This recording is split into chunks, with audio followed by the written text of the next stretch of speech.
I don't know what is happening outside, but there is a police-led parade of semi-truck cabs that are all lit up for Christmas. And as soon as I started calling on special orders, they all go honking by. Now, this is considerably quieter than it was when it started. Andrew, are you to blame for this? I called them in. Is it because you only celebrate Hanukkah? Yeah, that's exactly why.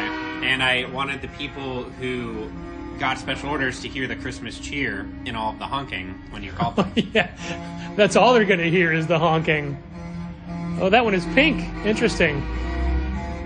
Now, keep in mind, we are in the store with the doors closed, so I don't know how loud it's coming through. Is that Bumblebee? That was a yellow cab. Man. I'm very glad I'm not driving on northbound Western Avenue right now, but I just thought it would be a fun little glimpse for you to hear what we have to hear as this just keeps going. Just when you think it's over. Yeah, it's like, oh, is it done? Is it settling down?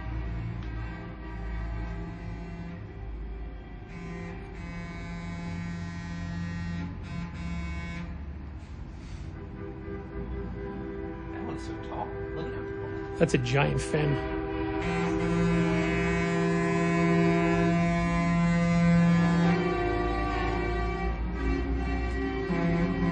Merry Christmas? Maybe we need to reply back to them. Honk! Honk! I'm sure they would appreciate it. Oh no, they're stopped in front of the store right now. I like how that guy had a two truck length, and this guy is right up that dude's butt.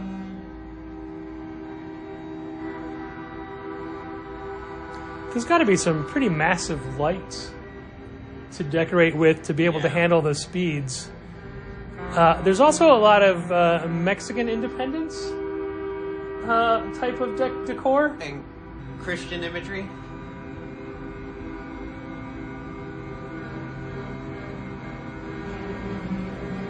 Well, we won't make you suffer anymore like we have to.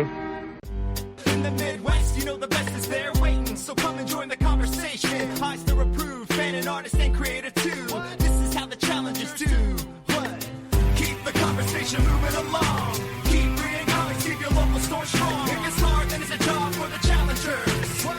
Comics and conversation, y'all. From Challengers Comics and Conversation in Chicago, this is Contest of Challengers, the lowest of all entertainment. a comics industry business podcast with The scummiest of the scum, the lowest of the low, the stinkiest of the stinky. Well, hello, Dal. Dal Bush. Salutations. And Prince Pretty, Patrick Brower. This is not going to come as a surprise to you, but my involvement in the comic book industry, I sell comics. What? I know. I also, I don't know if you're prepared for this, you also sell comics. Badly, but sure. As a fan, I've been reading comics my whole life. Yeah, pretty much. Same here. Yeah. How many times have you ever said to me, man, I really want to write comics? Oh, never? Yeah. Now, I dabbled in the industry. I was an inker. I inked comical books. Yes. I've worked for everybody in some capacity. Yeah, credited or uncredited, but yes. Yeah. I mean, yeah, I was an assistant for a bit, so most of my Image stuff was uncredited, and my Marvel stuff was uncredited. I don't know. You did that one Edge of Spider-Verse cover. Oh, wait, no. That was miscredited. That's the third thing. Exactly. But I mean, I did a bunch of stuff for Image that I was credited for properly. IDW, Boom. But I never wanted to draw comics. Really? Yeah. Not even as a kid? As a kid, I was drawing comics, but I never had the aspiration of being a comic book artist. Like, I don't want to get into a segue here, but what made you... I don't think I've ever heard the story of, like, why inking? Like, why that? Because I felt it was a thing I understood and could do. Okay. Was there, like, a specific inker that you'd seen their work and was like, Oh, I see what they add to No, the page. it was actually a penciler. Who? It was Angel Medina. Was this from college? Yeah. Okay. We went to college together, Right. and I saw what he was doing. Like, I saw the detail in his pencils Sure.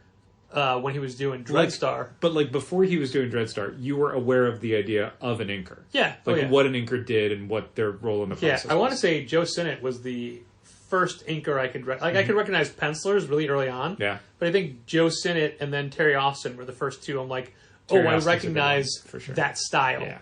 I imagine it was like the How to Draw Comics the Marvel way that maybe like spelled it out. Because I remember that was, for me at least, when I read that, it was like, I get the different aspects of comics production in a way that I maybe didn't understand through like Stan's Soapbox or whatever. I did buy the VHS version of that yeah. after I graduated college, though. Okay.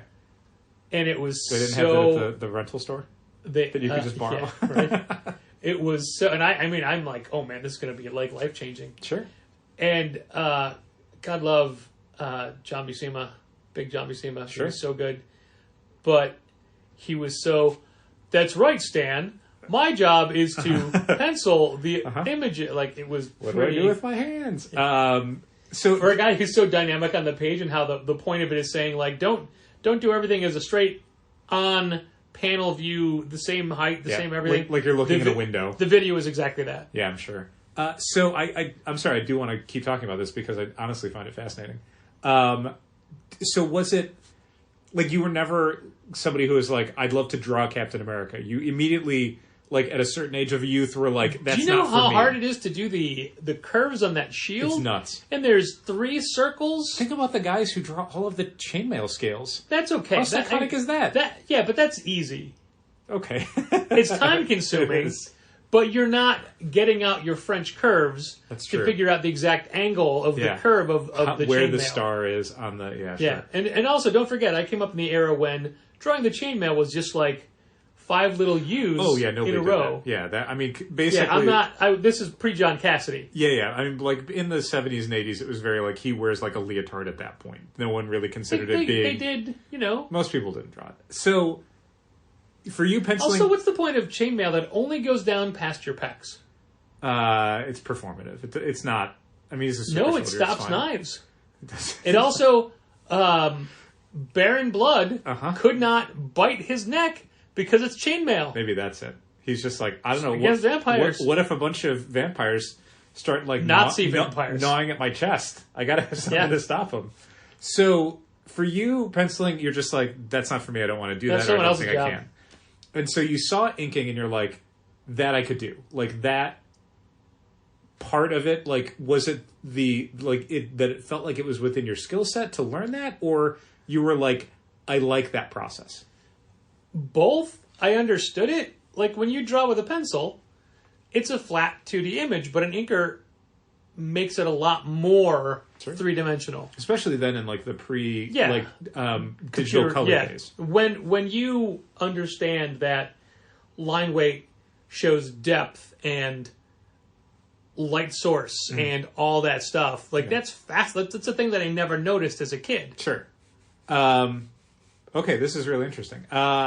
Look, this is not. And I'm done with this line of questioning. I was about to go. So you were saying about your credits and someone who works in the industry who never wanted to write comics. Oh, right. So I'm bringing it back for you. Thank you.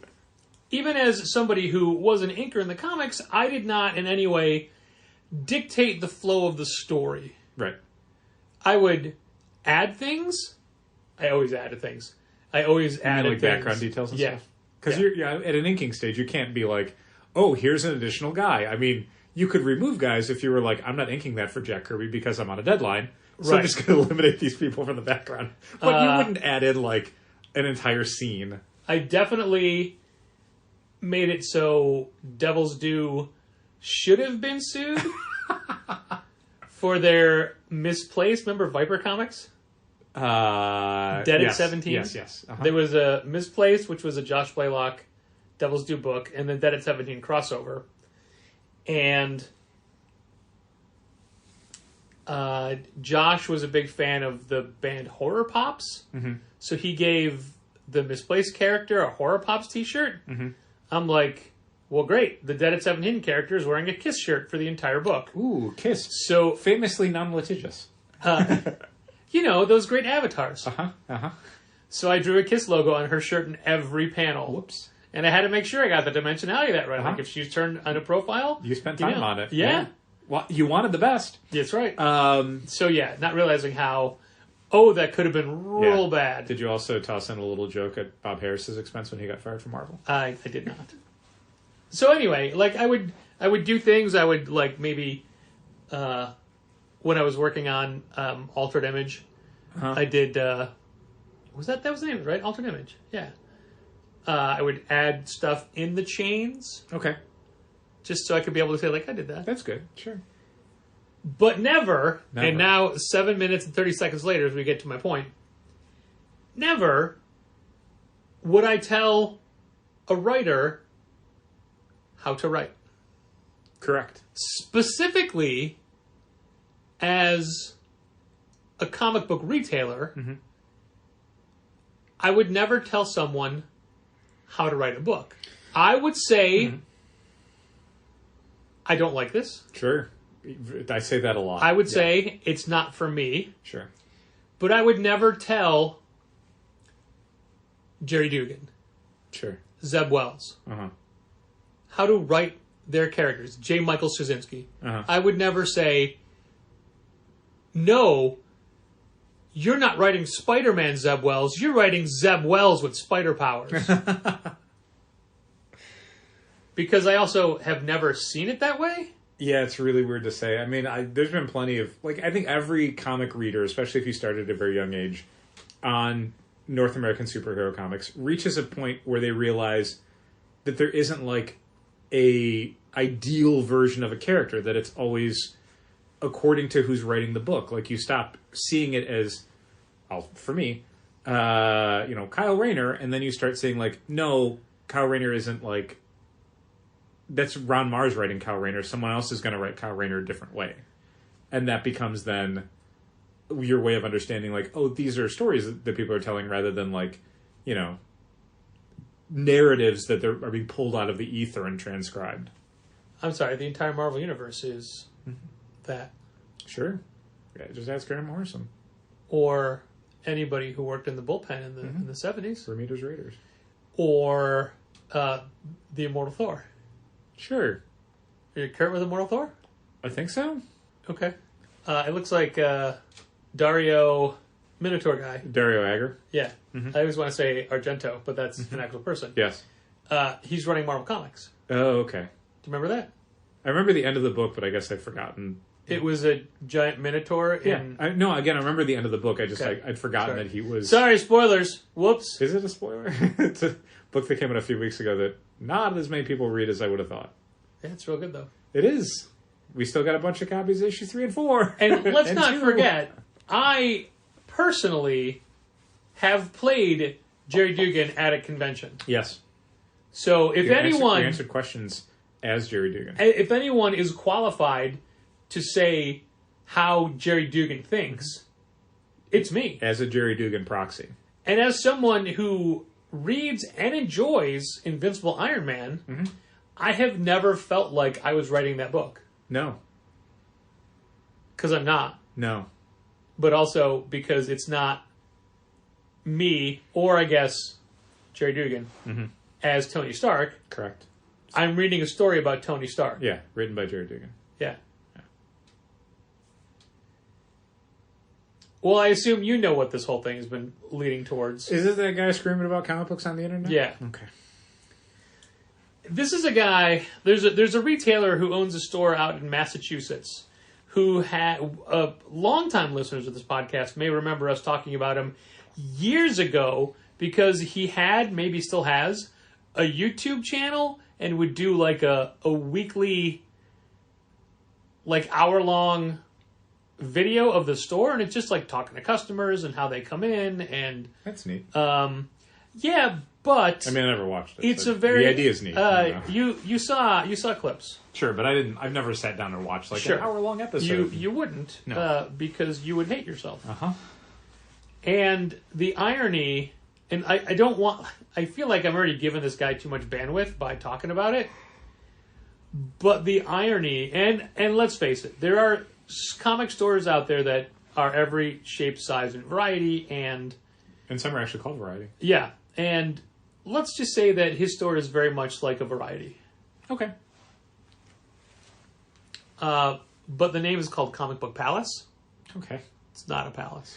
No, maybe it's tongue-in-cheek. I don't know. I don't think it is. Oh, okay. Anyway, some palaces are crumbling. He had a... most Scottish castles are.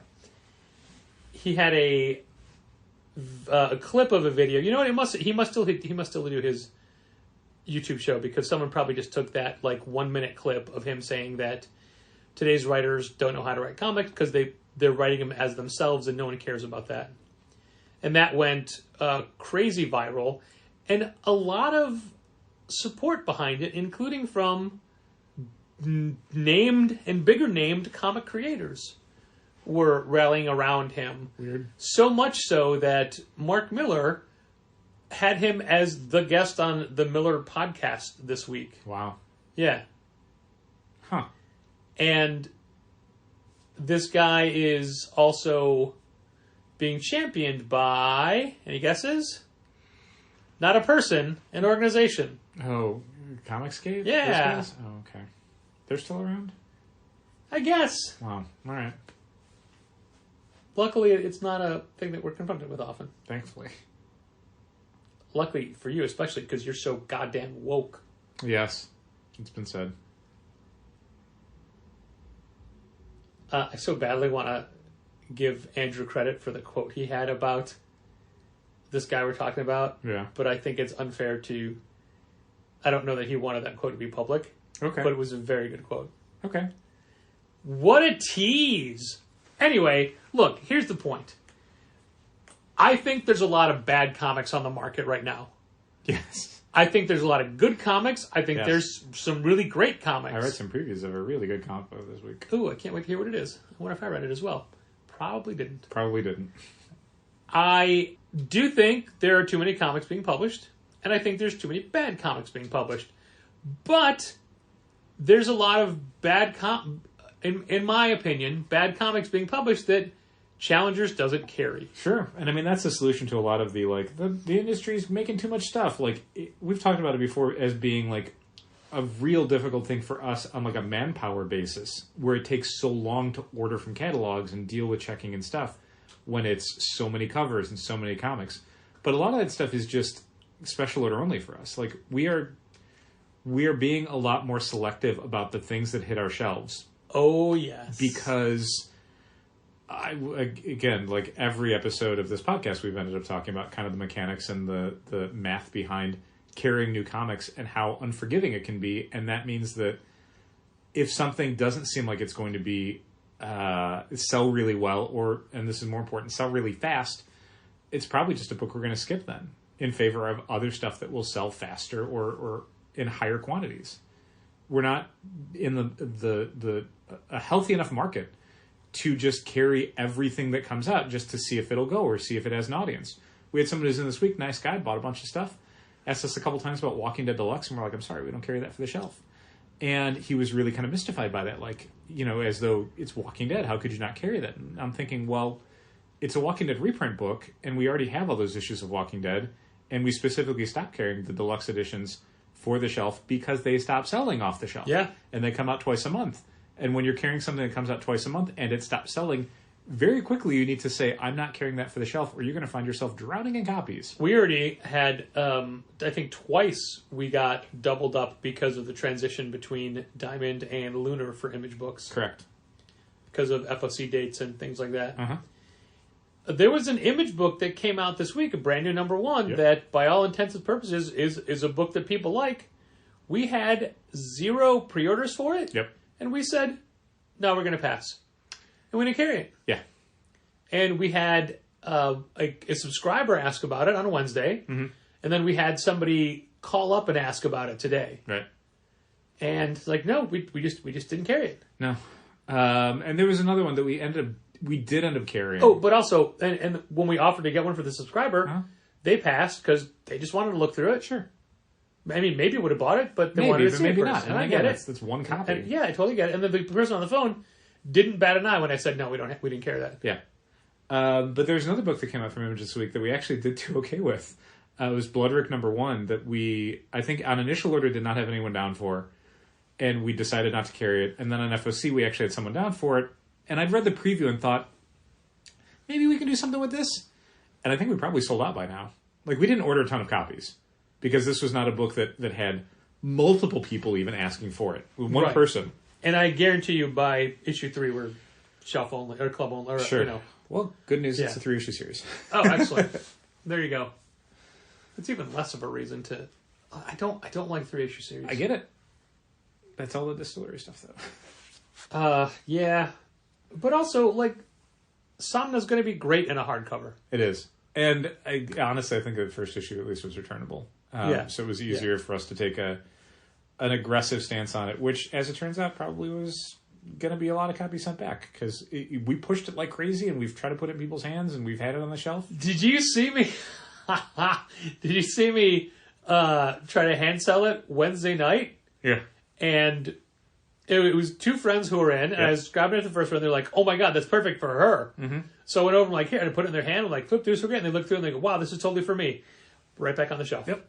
It's a $9 book. I mean, for some people, they're just like, I don't care enough. Like, yes, it looks fun. I don't care enough. And that's, a lot, because there's so many books out there. But again, I would look at that book and say, I'm not going to carry that. I'm not going to say, you're writing it wrong. Mm-hmm. Yeah, it's just a very easy, binary decision for us at the store, carry it or not carry it. It's not like, well, if you'd only done it differently, I would carry it. Like, I don't know, man. There's other books out there. I will tell you, when I think there's an issue with how you market a book, how you advertise a book, how you invoice a book, how you ship a book, how you list it in your system, how you put it on FOCs, all of the business parts of it, all the moving parts behind the scenes. I'm not going to tell you what to put between those covers. Yeah, the creative part is kind of not our purview so much. Yeah. That's it. That's my whole rant. That's a good rant. That's my point. I mean, I have like many other rants, but that was like the thing that I thought that is reaching in the retail community. We have all these complaints about all the business parts of it. Quality control is not up to us. Yeah, it kind of gets back to the... I mean, it is if it's like the wrong paper stock or way too many suggestive covers that don't work in today's marketplace. Sure. For me, it gets back to the Phil Boyle Coliseum stuff that we've been talking about for a few weeks, where there's kind of this conflating the behind-the-scenes business stuff that our part of the industry can talk about and hope to have addressed, and then the creative parts, which are way more subjective and kind of like you're getting out over your skis on some of this stuff. It's a good way to fall over on the slopes. Right. Better to kind of stick to the aspects of the industry that you have hands-on experience with and can speak to possible solutions rather than just saying like, stop making superheroes ladies or whatever, where it's like, that's not helpful. And also don't do that. Heidi from The Beat had a post on Twitter about what she perceives as a way people are interacting with that discourse of the day, basically saying, hey, if a comic book retailer posted a video where they talk about how much they love a book and want people to buy it and how good it is, would it be shared like not even half as much as the comic book retailer shits all over the way people write comics video? Can you imagine? Yeah, like how come people don't share all the positive stuff? Because that's social media. It's not like geared for that. Like it is built to share outrage and shock. It's not built to share like good vibes, kind of. Like it's just not. It was also great to see Dave Scheid reply to her saying, Challengers does those videos every week. And very few people see them because it's us talking about how good comics are. Yeah, they're not shared. I'm not also not asking people to share them, but no. Sometimes I wonder if we shouldn't do them if we don't believe in anything for the week. I mean, that's always been my policy. Like, there's weeks where... Like, talk about one book. Yeah, I mean, the one I did for this week was just Great British Bump Off. It's not that there wasn't other good stuff this week, but it was like Birds of Prey 4. Like, I would not suggest you read Birds of Prey 4 if you haven't read it 1 through 3. And we spent 3 months telling you to read the previous issues. And guess what? Most of you do, which is great. I love it. Our sub numbers and shelf sales for Birds of Prey are great. They are exactly what I want them to be for a book that good. Issue 4 was so good. But it was Kelly Thompson's favorite issue so far.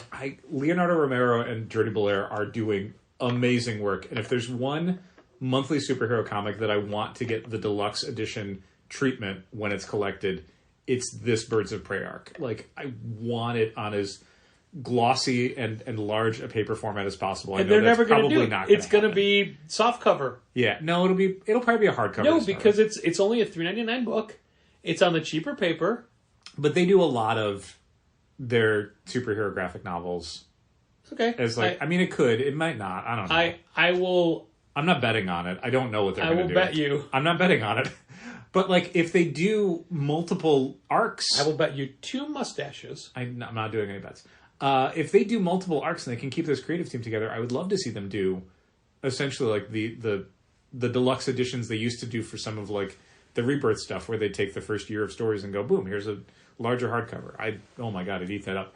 But that's... Well, don't, because the ink is probably toxic and it'd probably hurt you. It's a good way to go. I want that art inside me. There is no real percentage in saying, like, you should be reading Transformers, Birds of Prey, whatever. Like, I know that there are marketing people who would absolutely disagree with me and want to promote every issue of those books, but for us in a store, like, there is a point where I don't need to tell you, hey, Amazing Spider-Man's worth reading this month. Like, it's Amazing Spider-Man. Like, unless it's a new first issue or a brand new first arc, it's probably not worth calling out. But something like Great British Bump Off, I'd rather just put all my chips in that week on one book and go, this is the one. Like, there's not a bunch of new number ones this week that I'm really excited about. And, you know, the stuff that's really good is all stuff you're already signed up for, already buying. So there's no percentage in me saying, hey, buy this book that you're already buying. But this thing that one person was down for, and I'm sitting next to him, means that everyone watching it is a prime target to buy this graphic novel. Was I the only person down for that trade? In subscriptions, yes. Oh, my We had goodness. a non-club special order for it. Wow. So if that person is listening, I'm sorry, you were down for it too. Not even you?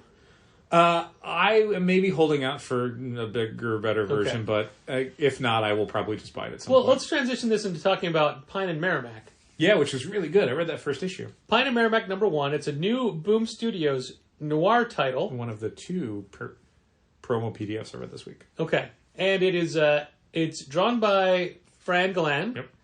But it's written by Kyle Starks. Yep. Russell Boy, Kyle Starks. Now, we love Kyle Starks. No, I love him. We love Kyle Starks as a creator. No, I love him. Okay. Kyle Starks is great, and everything he's been touching lately has turned to gold.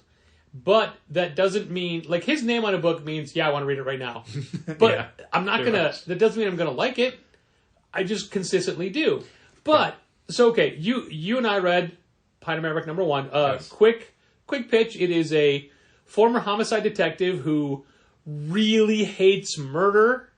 Yeah, just doesn't enjoy investigating murder crimes. And her former MMA fighter husband, who moved back to her hometown and opened a detective agency, and they only take on, like, infidelity or small things. Yeah. They do not do missing persons. Yeah, they don't do missing persons, they don't do murders.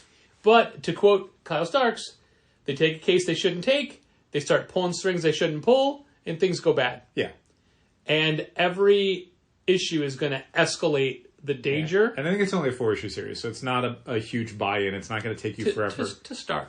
But this is a case, so this case is not something you're going to have to wait 10 issues to find out what's going on. It's 4 issues, so you'll get a resolution. The concept and the art is gorgeous, so let's just make sure we talk about that. It's really pretty.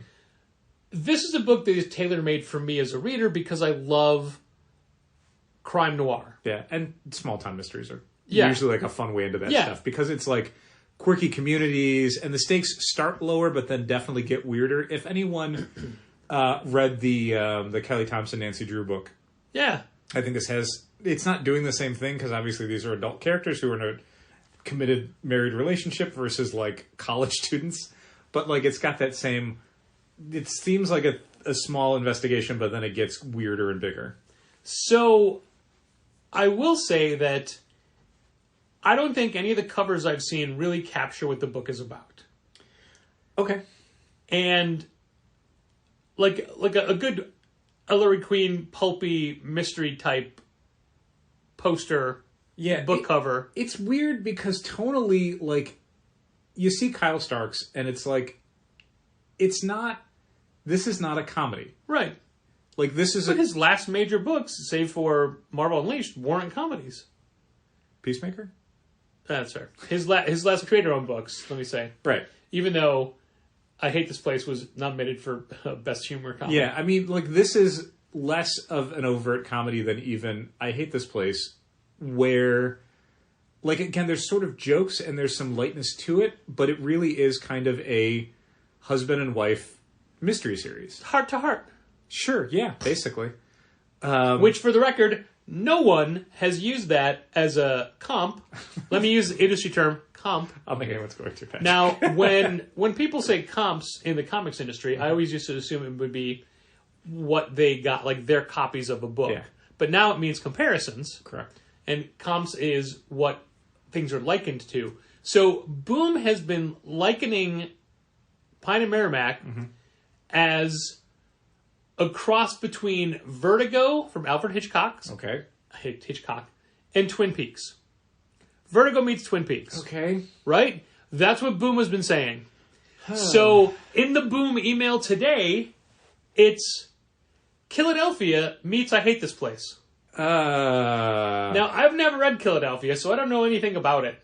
And also, the I Hate This Place part is the tone, not at all the subject matter. And not even the tone, really. Like, the tone of this Kyle likens it to I Hate This Place as far as I mean, if you're putting it on a spectrum of his work, it's definitely closer to I Hate This Place than something like, Assassination or Six Sidekicks or whatever. Like, but at the same time, I think it's a lighter book tonally, I think, than any of his other stuff. Like, it's not trying to be as aggressively funny as Peacemaker, or like it's tonally, it's honestly closer to Marvel Unleashed, where there's a lightness and a charm to it, while also having serious stuff and funny stuff. And it exists really firmly in the crime mystery genre, just a lighter version of that.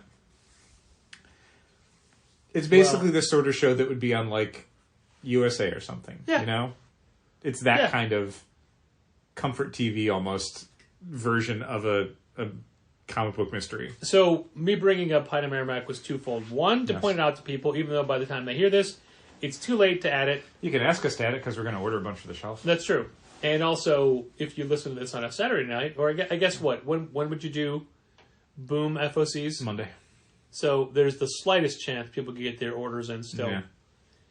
But we're going to have plenty for the shelf. But also, talk about... 100% know when Managed Comics will cut off FOCs for people to add that. They might come off on Sunday, I don't remember. But also wanted to talk about just the marketing aspect. Mm-hmm.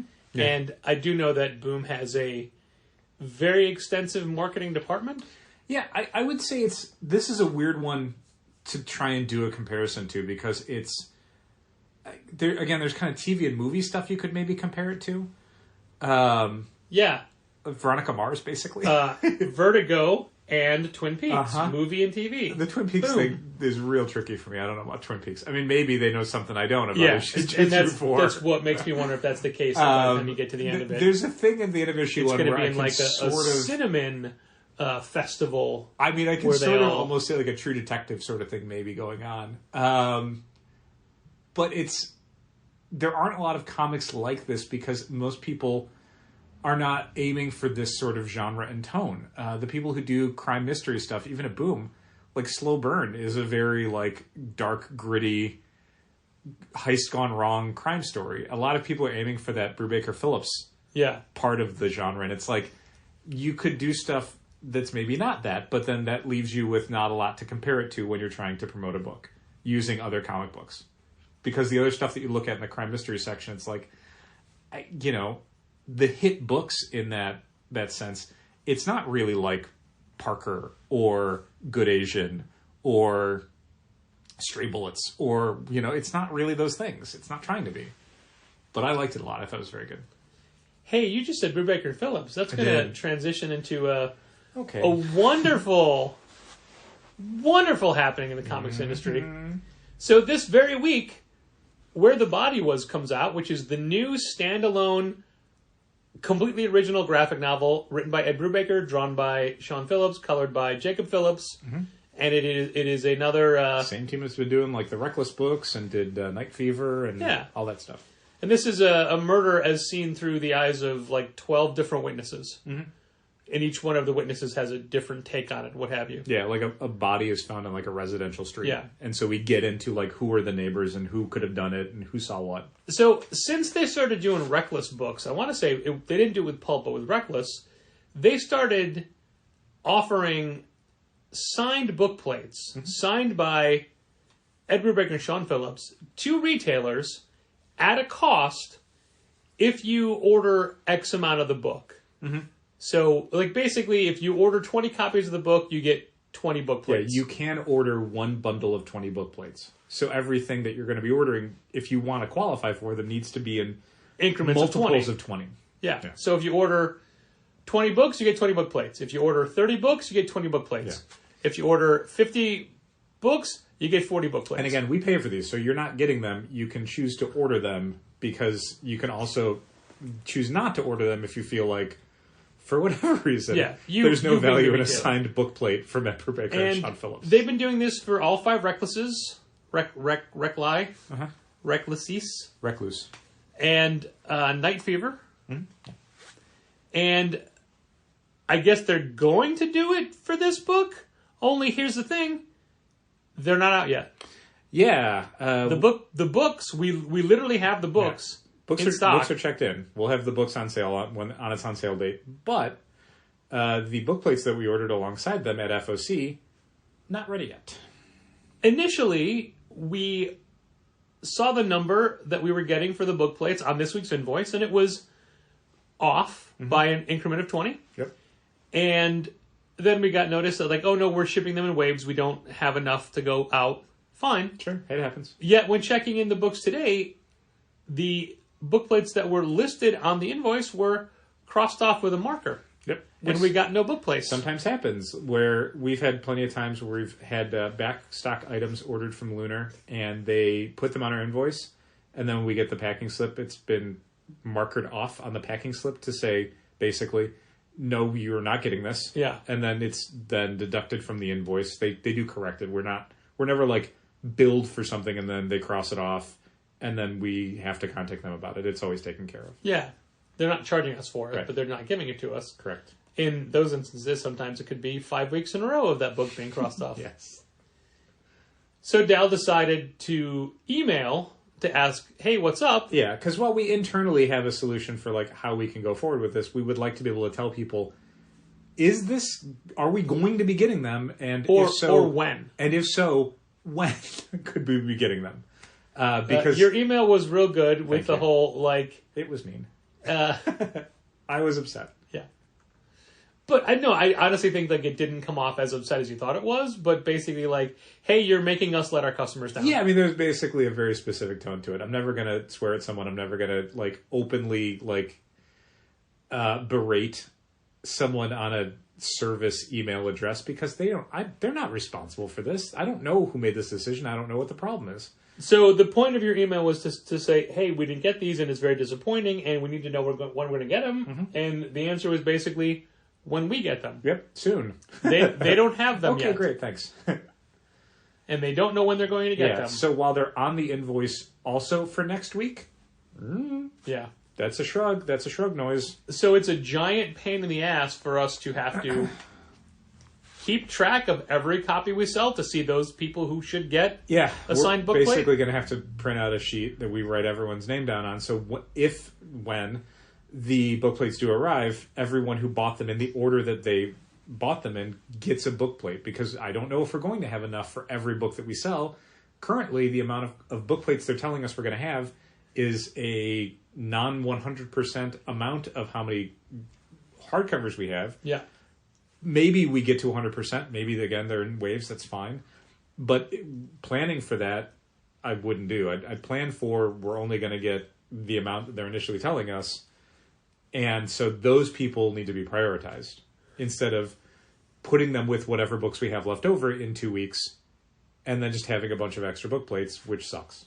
And it's not as if we can just hold these books back a week because... Oh, no. We would never do that because this is going to be a huge seller and hopefully a huge Christmas seller. Everybody wants to read it. It's of original graphic novels, without there being an in-store signing, it is probably the most copies we would order for an original graphic novel on the week of release for the entire year. And we went up on this one based off of did. what we'd done from previous ones.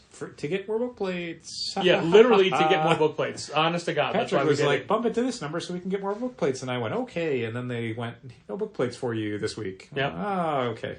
They sensed your hesitancy and said, oh, they don't believe in it enough. They'll have to get them later. Yes, the book plates are like Tinkerbell. I didn't clap my hands enough to keep them alive. I am very curious as to the distribution because they made it sound like they got some.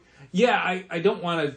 It's a confidential email in a sense, so I don't want to read it out loud or anything because I don't know what was authorized to be said versus what was authorized to go out to the public. Let me say how I remember it. Mm-hmm. Hey, jerkwad, get off my back. Mm-hmm. You'll get it when we think you deserve it, which is never ha ha ha. That's not exactly... I mean, you're paraphrasing. Yeah, again, that's how I remember it. Of course. I wouldn't No, it was swear to that in a court of law. It was a very quick, polite email that I should probably get back to them and say thank you for the email. I'm sure they had to send a version of that out to multiple accounts. There's probably a bunch of stores that were like, hey, guys.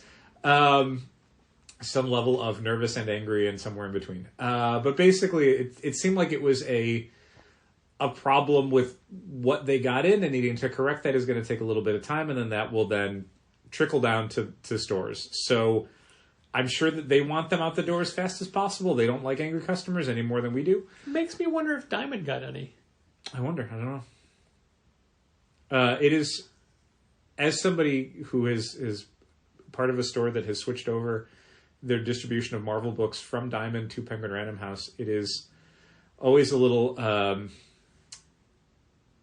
tension reducing to see the weekly Diamond notification that certain Marvel books are going to be allocated for all their accounts because Diamond got a bunch of shortages and damages from Penguin Random House. Yeah. And then you're not going to get X-Men this week or whatever. And it's like, we've had shortages and damages from Penguin Random House basically every week forever.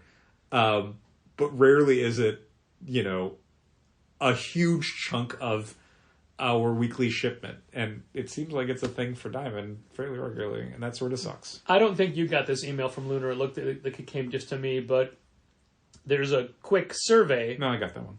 Did you? I didn't do it because it seems like... Yeah, no, I did it, but I checked. It was like, I clicked on the link, and it was like, because there was, it came from, there was a DC one and a Lunar one. Yeah. But it basically wanted to know, like, hey, what other distributors did you get from? What are your account numbers from those places? Which is interesting because I know that's been a complaint from a number of retailers. I think Brian Hibbs specifically has brought it up a number of times that it's when you're doing tiered discounts, if you're ordering one publisher from multiple vendors, that doesn't help you reach the discount tiers, and that kind of penalizes you if they're going to do it that way. So if DC is now going to be saying, what you spend at Lunar and what you spend at Penguin Random House both count towards your discount tier. Yeah. That's pretty cool. I'm glad they're doing that. Yeah. And it's honestly a way to calculate a better discount percentage to be thorough in their calculations. Mm-hmm. And I know there was online chatter about not wanting to give that information, and all I thought was, I don't care. Who cares? I don't care how much, what DC knows I spend at Penguin Random House on DC restock. Yeah. I don't care. It's funny, though, the actual link you went to was like, all right, what's your Lunar account number? Right. Do you use Penguin? What's your account number? Do you use Universal? What's your account number? Mm-hmm. Who else do you use? Like, Diamond wasn't an option. You can't get DC stuff. I know, Diamond. But it's just because, like, hey, why not? Here's one more. Sure. If you're getting DC stuff from Diamond, I feel like DC's going to want to know how you're doing that. Yeah, again, I don't care what they know. No. they already have access to all of our sales data. They're just trying to make it easier to coordinate it. Right. It's fine with me. What isn't fine with me is really not knowing when your books are going to show up from each distributor during the week. It seems like every season for us it switches around a little bit. It really does. And now it's getting to be entirely my days. Sorry. Yeah, over the summer we were having... I wonder if this was just a factor of when everyone was expecting a UPS strike. So stuff was shifting earlier in the week, so we were getting Lunar Tuesdays and Wednesdays. We were getting PRH some Wednesdays. Then it was shifting back to Lunar on Wednesdays only, and then PRH on Thursdays and Fridays. Then it was Lunar on Thursdays and PRH on Fridays, and now it's like Lunar and PRH on Fridays. We got Lunar on Saturday last week, which blew my mind. Man. I'm like, wait, we're getting a delivery on a Saturday? One of the best things about Lunar for the longest time has been that you can, as a store, you can receive your order like 6 days before the books go on sale, which is amazing because it gives you tons of time to check in, receive, pull, merchandise, promote. Now, I get it. This week was a very large Lunar week. There's a lot of Batman books coming out next week. There's the aforementioned Where the Body Was hardcover. But imagine the stores that don't have staff for certain days, or like they down to one person, and then like literally UPS and FedEx almost had a fight to get into the store because they came at the same time. Jesus. And you see the way those boxes are, and there's so many outer boxes, there's inner boxes. And like the warning for some of this stuff, like I think you had noticed the UPS tracking or the FedEx tracking number for Lunar stuff Thursday night. Yeah. And then Friday is when it showed up. So it's like you couldn't, there's no way you could even plan for that. If you were a store that needed to bring on extra staff, you'd be finding this out like the night before, and that's kind of not a great way to staff your store. It all got done, but it's just this frantic level of I have to do this over everything else. Right. And then as soon as that's done, before you can even go through any other aspect of receiving, it's like, oh, here's all the web orders you missed. You know, you have to keep stopping to ring people up. December's a busy month for online answering orders. Phone calls or what have you. I you know, anything else. Like, hey, can I get an invoice for my books? Yeah, you can in a couple hours. Yeah, sorry. You're not getting now. Are the phone calls like, what do you have as far as Pokemon goes? We've got cards, we've got graphic novels. But specifically, what do you have? Hey, you can go to our website and check in. Oh, look, an order just came in. Hooray. I know it's convenient for people to shop offline. I just don't like orders piling up, so it's the first thing I have to do. I understand. But I'm very thankful that people are ordering from us. Yeah, also, it could be a gift card as far as I know. It's not. It's some new books this week. I need you for a subscriber to mail me a gift card. Mm-hmm. It's not going to happen, Patrick. Why not? How am I supposed to get a gift card? It's just not. No, tell me. How do I get a gift card? You can get it on our website. It's a digital gift card. Oh, then what are they supposed to open as a gift? A card with a printout like everybody else. No, I want a physical gift card. Okay, you're not going to get it. You did it last year. We have a different system now. Almost a verbatim phone call. Oh my goodness. You know, how many people in such a digital age, it would be like calling Peapod and saying, I want these groceries, but I don't want you to get them. Mm-hmm. I don't want you to deliver them. I want to go pick them up. Or just, it's just a simple thing of like, let's say you're on, the AMC website and you want to get AMC gift cards. Yeah. And for all I know, this analogy isn't going to work because AMC might have mailed them out. I have no idea. But usually, like, if you wanted a physical gift card, you would go to a place that had physical AMC gift cards, a movie theater perhaps, or like a grocery store, and then you'd buy them there, and that's how you'd give them to somebody. You wouldn't be like, okay, website, send me a gift card. Like, send me a physical gift card. Like, I don't know that anyone expects that nowadays. That feels like a weird thing to insist upon. I am mostly done Christmas shopping. There's two people Same here. I don't have anything for. And I did task you with doing one of them, and you, to my knowledge, have failed. Oh, absolutely. I mean, we can talk about this after the podcast. I have maybe an idea, but it's all like, I don't know what we want to spend. So it's like, I don't... Yeah. Nah. But the other person is somebody that whenever I can't come up with a good idea, I get them a specific gift card to a place that they go. Right. And which I always think is just a good gift. Like, sure, I've talked about this with people in the store a bunch. Like the stigma of gift cards is like, oh my God, I would love that. There's places I go every single week. If you got me a gift card there, that means that you basically like saved me a bunch of money in January. I love it. But the gift card that we specifically get for this person, I go to the website and it's a digital gift card, which means they're gonna get an email with a code in it. But also, you can set it to what day they get the email. Sure. And so, like, okay, fine. Christmas Day. Bam. Done. Like, we know ours, I don't think you can do that with our website. No, we do. We have made alterations where you can have it sent to somebody. In the past, you could just buy a gift card. It would be, the code would be sent to you. You'd print it out. You give it to them. But now you can have it go to a specific person and email address with the message in there that they'll get with the email. But yeah, I don't think currently you can schedule it. Shopify just literally this year added the ability to have a online gift card go to a recipient rather than just to the purchaser. And as you all know, because we've complained about it before, physical Shopify gift cards are not reloadable, so they are a huge waste of money for a store to have. Which is why I love all the people doing online gift cards. Yep. That's great. I love that. No material cost in that. I love it. What was the other preview you read? Cobra Commander #1 from Image Skybound. I read that. Did you really? I read Duke and I read Cobra Commander this week. I'd read Duke the week before and I enjoyed it. Yeah. I really like Cobra Commander though. Cobra Commander was the one I'm like, this is going to be a really cool G.I. Joe story. Interesting. I thought Duke was a lot of fun. The art's great. I enjoyed it. I thought Cobra Commander is not what I read G.I. Joe comics for. That's why I really liked it, because it's picking... I don't want to spoil it, because some of what's fun about Cobra Commander #1 is seeing what they chose to keep from the previous continuities to tell this story is such a bold choice. Wait, the Doctor is an alien? Yeah, right?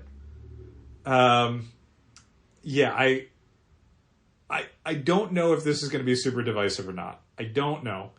But Josh Williamson's, or Skybound's, pick of what to do for Cobra Commander is so exciting to me as somebody who's not traditionally like a G.I. Joe comic book reader. Real interested to see what people make of it. It's a book. Don't you mean real interesting? It's with a lisp. I'm excited for people to read both Duke and Cobra Commander. Duke is fun, and in a way that's like, oh, this is cool to see how they're tying it in with Dan's Transformers comic and sort of what that's doing. But Cobra Commander is the one where the less you know, the better. Like, just order it, just read it. It's so interesting to me. I really dug it. It is definitely a take. Yeah. Oh, yeah. Speaking of comic books, that's my segue. Do we have to? There's a thing that I read. It's not comic books. It's about comic books. It's an email newsletter that we used to get. We started getting, I think, in like 2020, when like the collector hype was really starting to be weird on a weekly basis. To sort of get insight into that market, and it's a website called CovrPrice, CovrPrice.com. CovrPrice. And they basically handle a lot of comic speculation. So what's going to be big? What's going to go up in value? What's hot? What's everyone buying? What are things suddenly like flying off the shelves and going on eBay for? Cobra Commander #1. So it's a lot of, and I'm going to make this hand motion because I can't not do it when I say this word, a lot of spec. His hand motion is air quotes. Air quotes. Spec. So basically what a lot of it is a website for people who want to buy brand new comics and immediately flip them online for multiples of cover price, because people are flipping out over certain elements of it. And again, it's the thing that really was blowing up in the pandemic era, where a lot of people were getting into comic investment, but not in the sense of like, I'm going to buy an Avengers number 4 because it's the first modern Captain America appearance where he joins the Avengers, and that's going to go up in value over the next 10 or 20 years because it's a key issue. It was people like buying Marvel Action Avengers because it's the first appearance of the Yellow Hulk. Like this is going to be anything, but it was like a $30 book for like 72 hours. So anyone who could still get it for $4 at a comic shop is going to make $20-something. So everyone was trying to do that for at least a few months, and it was annoying as hell. But not so much a part of the market anymore. You still get a couple books every week where people are like, you know, this first appearance of a Sith character or whatever, because they could be in a Star Wars TV show. But it's all pretty dumb. It's all very like they could be in a movie or a TV show where this is going to get optioned or whatever. But CovrPrice started doing this thing that I find addictive to read. Like, I read a bunch of them last night, and each time I'd finish one, I'm like, all right, one more, and then that's it. Okay. But they're doing this thing, like, most of their write-ups and coverage is very, like, the top 10 or top 20 hot books for the week. And some of it's, like, brand new books where some, like, Namor's kid in the future appears, or there's a rumor that a female Silver Surfer is going to happen, so any female Silver Surfer character who ever had a first appearance is going to get, like, is getting snapped up. So it's all over the place as far as, like, new books, old books, whatever. But they started doing this thing where it's retrospectives, where they pick specific weeks. And they go back and see how they did? 1 year, 2 year, 3 year, 4 year, and see how everything's going. Okay. Which, for me, is just like, I can be a bit of a data junkie. Like, yeah, sure. I'd love to see, like, how did the predictions or how did the market bear out? And the thing that's fascinating about it, and why I can't stop reading it is exactly the article you would do if you were trying to prove that CovrPrice.com is horseshit. Almost every retrospective, everything's going down. Everything's plummeting in value from where it was. Like, there was a book that was like an alternate comic that got optioned. So it was like selling for $111. Now it sells for $3. Anyone who is $3. Like $3. Anyone who was like picking up like early Eternals appearances, none of that shit's worth anything now. People who are buying like Hunter's Moon first appearance, no one cares about Hunter's Moon anymore. It's not worth anything. A lot of stuff is based. I care about Hunter's Moon. I think he's a cool character, but like the market basically is like, well, we think he's going to be in the Moon Knight show. He wasn't. No one cares. A lot of stuff is based off of really bad, like stupid rumor stuff, where like people thought Aranya was going to be in the Spider-Verse animated sequel. She wasn't. So everyone who was like following some stupid rumor that she was definitely going to be in it bought a bunch of copies. Price goes up. Nobody cares. So it is so interesting to read because the only stuff that reliably has like gone up in value and stayed up in value is exactly the stuff that you or I would think like, yeah, of course, because there's a fan base. Something is killing the children. Yeah. Like that's kind of the only reliable thing. Or like key issues for like X-Men and Wolverine because yeah, those characters have a lot of fans. And they're going to keep having fans, and those fans are going to want those books, and those books aren't getting made anymore because they came out 30 years ago. Something Is Killing the Children is something where it's got a lot of fans, and they keep buying back issues and wanting the first issue that they missed out on because they got into it 2 years ago. Just not as many current issues. No, the market's a little smaller. But yeah, I find that whole thing to be so fun to read because it is... There's no point to any of the speculation. Like, it is the most The Emperor Has No Clothes article you could write, and yet they're doing it alongside but this week's books are going up huge. Like, how is the market this stupid? How are people that deluded that they're like, well, sure, all of the suggestions 3 years ago tanked.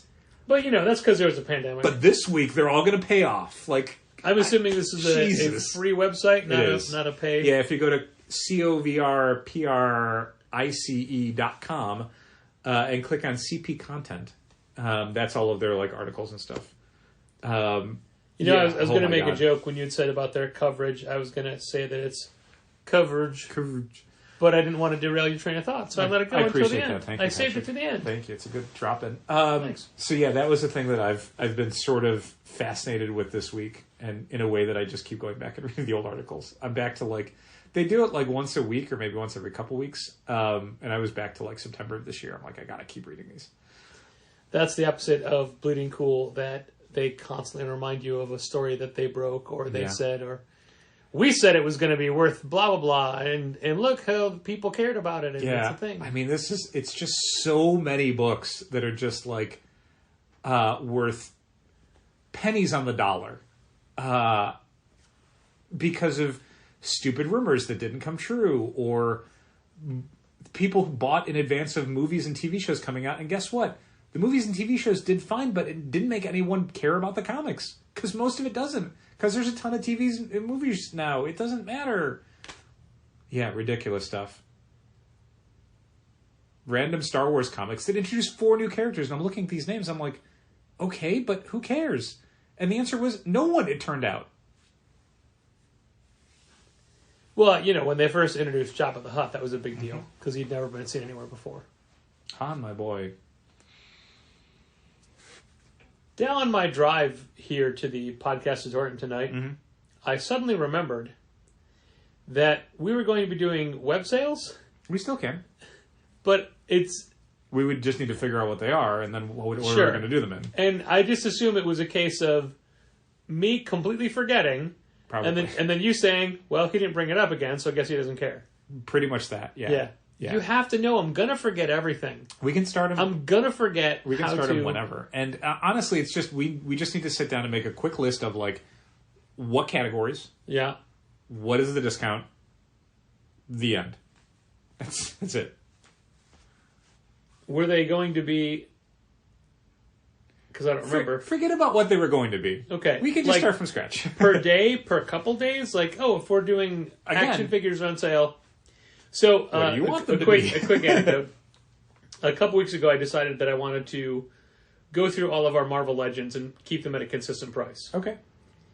So, there was finally time to then, toward the end of the day today, and I said, hey, Jeannie, can you go bring me any Marvel Legend that's not $29.99? Mm-hmm. So, in my head, what was I doing? You were repricing everything to $29.99. But repricing from what? Whatever their price was. From whatever the price was? Sure. What I meant was anything above $29.99, bring it down to $29.99. Oh, you weren't talking about raising? I didn't realize how many lower ones we had. Yes, because they used to cost less. Until she started bringing all these up. I'm like, what? That's what I had to say. Oh, hey, I phrased this badly. What I meant was bring me anything that's higher than $29.99. I would have also done it Gene this way. Yeah. I'd be like, this is what he wants. Yeah, because I mean, I'm definitely not raising the price on any Shang-Chi figures. That we've been sitting on for a number of years at like lower than $30. Yep. So what if Wenwu isn't a movie? Oh wait, he was. Whoops. We can sell those. Marvel's Wenwu. So I mean, that's a different conversation for lowering prices. Sure. But as it is, I lowered everything that was above $29.99 down to $29.99. So that's our baseline Marvel Legend. That's what our G.I. Joe classifieds are. Yeah. I think we still have multiples of those coming. I don't know. We shouldn't really I think anymore. there's still 2 more that are out there. I don't know. I can't remember. I don't know. So yeah, it's like, oh, we've got some that are $24.99, $26.99, $28.99. Like, those all got left. Sure. But it did get me to clean out the tops off the boxes. Oh, thanks, man. Yeah. Just like, yeah, let's lower these prices. Oh, a lot of them are already lower than that. Okay, good. We'll leave them there. That's fine. That's fine. Because honestly, like the prices we're at now is very close to target prices. It really is, yeah. I think it's fairly competitive, and it's just a matter of. We definitely have a better selection. Yeah, it's true. We do. It's true. We don't have a peg full of Agatha Harkness, TV show Wilson Fisk, and TV show Agatha Harkness. And yet, TV show Yelena Belova, can't find her. Never saw. Never saw her. I've never seen. what is his name? Crossfire? No. Darren Cross? No. Crossbones? No, the Hawkeye's bullseye guy. Crossfire. Yes? Yeah, Did they do a Crossfire figure? He's in that wave. Oh, is he really? Yeah, the guy in the red suit with the telescopic eye. Okay, sure, yeah. Yeah, he's in the Yelena Belova wave. Isn't that Darren Cross? No, Darren Cross Yellow Jacket. Yeah, no, but wasn't he... Oh. Wasn't Yeah, he maybe. Crossfire? I think he was Crossfire. Okay. Anyway. Because Crossfire fought Ant-Man too, I think. Sure. I mean, certainly more recently. I think they had him come back because he was in the first movie. Yeah. I think the Nick Spencer run, I think, had him back again. But yeah, that's the same wave. Couldn't find that. Couldn't find plenty of Kingpins. No. But look at that. Lowering prices, because we care. Perfect. Love it.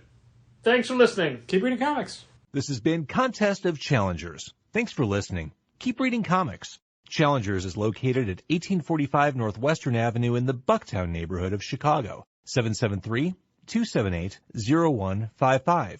Keep up to date with new releases and events at challengerscomics.com. And help fund this podcast at patreon.com/challengers.